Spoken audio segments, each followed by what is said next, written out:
Do you ever wonder why Christmas seemed so magical back in the day?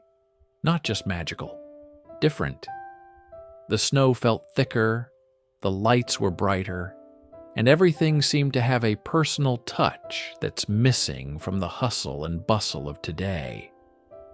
If you've ever wanted to step back in time and relive those heartwarming traditions, you're in for a treat. Today, we're uncovering 20 Christmas week traditions from the 1950s and 1960s that have been left behind, but not forgotten. Let's set the scene. America in the 1950s and 1960s. It was a time when neighborhoods were tight-knit, department stores were the heart of every downtown, and Christmas was celebrated as an all-encompassing season, not just a day. It wasn't about two-day shipping or Instagram-worthy decor. It was about creating memories that lasted a lifetime. So buckle up, grab some eggnog, and let's take a stroll down memory lane. The Christmas Countdown. Back then, the lead-up to Christmas felt like an event in itself. There were no advent calendars with little chocolates inside. Those were rare in the U.S. Instead, families marked the days with handmade paper chains or advent wreaths, lighting a candle each Sunday leading up to Christmas. The excitement was tangible, growing with each passing day. And let's talk about the Sears Wish Book. This catalog wasn't just for shopping. It was the centerpiece of every kid's Christmas dreams. Children would pore over its pages, circling their must-haves and dreaming about unwrapping them on Christmas morning.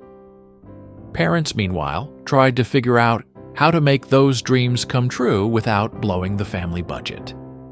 The tree was the heart of the home. Choosing a Christmas tree was more than a task. It was an event. Families bundled up in their warmest coats and ventured out, sometimes trekking through snow, to find the perfect tree. Whether it was from a tree farm or a roadside lot, every tree had its own quirks. And part of the fun was fixing it. A bare patch? No problem. Just turn that side to the wall. Too tall. Dad's trusty saw would take care of it. Decorating was another matter entirely. Forget today's Instagram-worthy themed trees. Back then, trees were a colorful mishmash of family history. Ornaments were a mix of delicate glass balls, handmade treasures from school projects, and those curious metal icicles. Anyone else remember how they got everywhere? And of course, there were the big, colorful C7 bulbs. They got hot enough to bake a cookie if left on too long. But boy, did they cast a magical glow. The neighborhood spirit. Neighborhoods felt like extended families during the Christmas season. Households competed to have the best decorations, with strings of lights, plastic Santas, and glowing reindeer adorning front lawns. And let's not forget the community tree lighting ceremonies. Town squares came alive with the sparkle of a massive tree, carolers, and a crowd of neighbors bundled up against the cold. And oh, the Christmas caroling. Groups of friends, neighbors, and sometimes entire church choirs would go door to door, belting out classics like "Oh, Holy Night" and "Jingle Bells." It wasn't about perfect harmony. It was about spreading joy. And occasionally, scoring a free cup of hot cider or a cookie. The department store experience shopping in the 1950s and 1960s was a far cry from the frantic clicks of today's Cyber Mondays.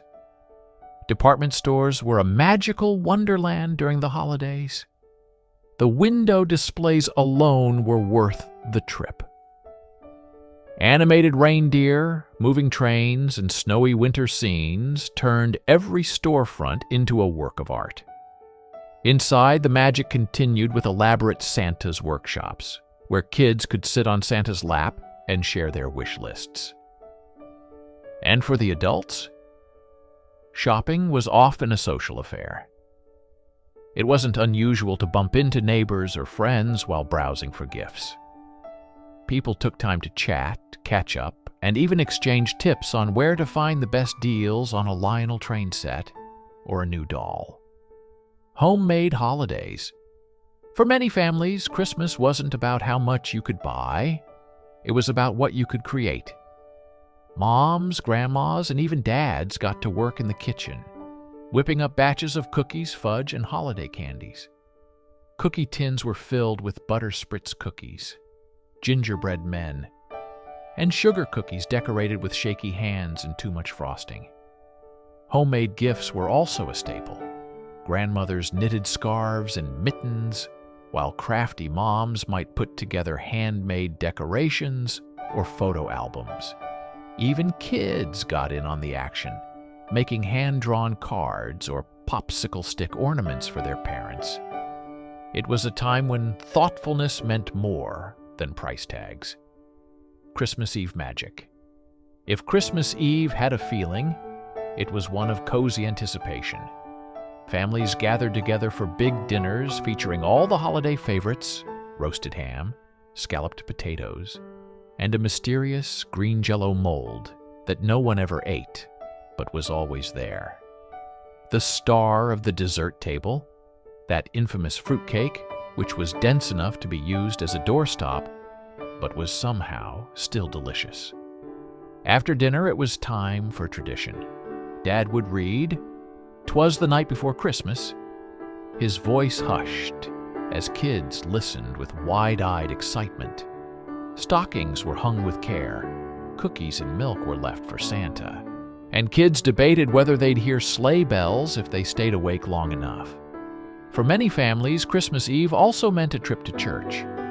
Midnight Mass or candlelight services were a moment of peace and reflection amid the holiday excitement.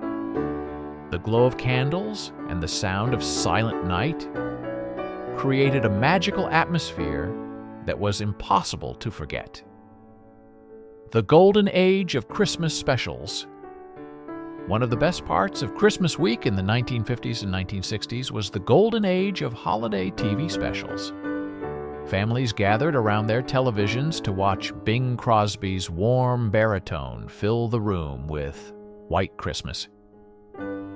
Perry Como's classy, sentimental shows became an annual highlight, and Dean Martin brought his signature humor and a cocktail or two to the festivities.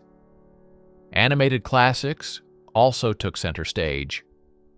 Rudolph the Red-Nosed Reindeer and Frosty the Snowman introduced unforgettable characters, while A Charlie Brown Christmas reminded us all of the true meaning of the season. These shows weren't just entertainment, they were shared experiences that brought families closer together. The big day Christmas morning was pure joy.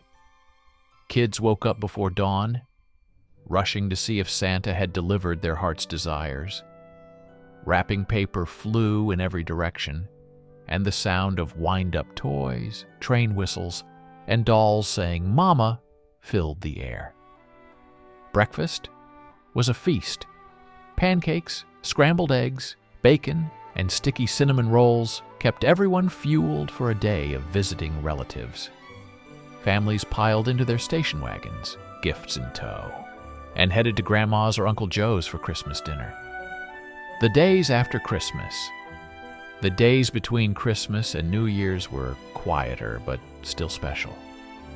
Kids played with their new toys, and parents breathed a sigh of relief that another Christmas had gone off without a hitch.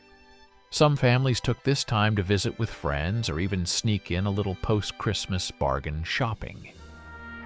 Trees stayed up until January 6th, Epiphany, giving everyone a chance to soak in the magic just a little longer. Looking back, while many of these traditions have faded with time, they left an indelible mark on those who lived through them. And who says we can't bring some of them back? Maybe this year, write a few Christmas cards by hand, gather the family for a classic TV special, or bake a batch of cookies from scratch. After all, the magic of Christmas isn't in the things we buy. It's in the memories we make. Thank you for coming along on this nostalgic journey. If you enjoyed this trip down memory lane, please like, share, and subscribe. And as always, thank you for watching. See you on the next one.